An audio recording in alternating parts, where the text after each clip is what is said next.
Welcome to Part 5. Hanoverian Succession, 1714–1760. In the 18th century England, and after 1707 Great Britain, rose to become the world's dominant colonial power, with France as its main rival. The pre-1707 English overseas possessions became the nucleus of the First British Empire.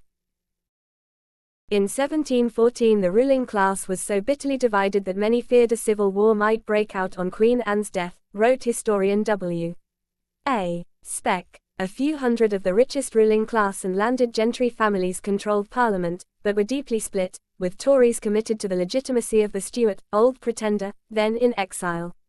The Whigs strongly supported the Hanoverians, in order to ensure a Protestant succession. The new king, George I, was a foreign prince and had a small English standing army to support him, with military support from his native Hanover and from his allies in the Netherlands. In the Jacobite Rising of 1715, based in Scotland, the Earl of Mar led 18 Jacobite peers and 10,000 men, with the aim of overthrowing the new king and restoring the Stuarts. Poorly organized, it was decisively defeated. Several of the leaders were executed, many others dispossessed of their lands, and some 700 prominent followers deported to forced labor on sugar plantations in the West Indies. A key decision was the refusal of the Pretender to change his religion from Roman Catholic to Anglican, which would have mobilized much more of the Tory element. The Whigs came to power, under the leadership of James Stanhope, Charles Townshend, the Earl of Sunderland, and Robert Walpole.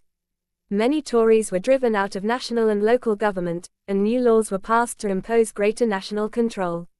The right of habeas corpus was restricted. To reduce electoral instability, the Septennial Act 1715 increased the maximum life of a parliament from 3 years to 7.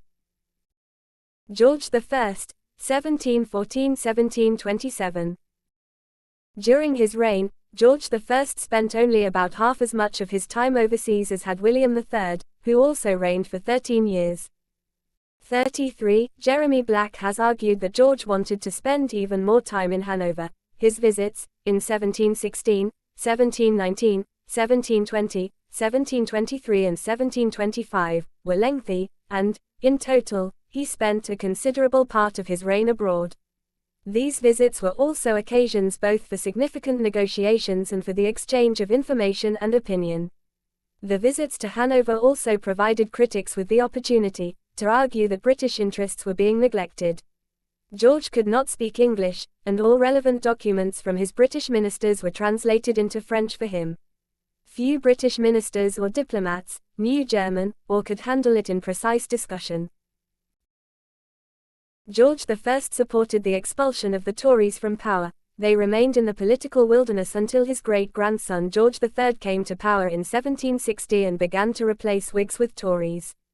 35. George I has often been caricatured in the history books, but according to his biographer Ranhild Hatton, on the whole he did well by Great Britain, guiding the country calmly and responsibly through the difficult post-war years and repeated invasions or threatened invasions.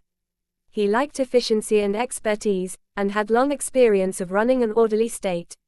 He cared for the quality of his ministers and his officers, army and naval, and the strength of the navy and fast ships grew during his reign.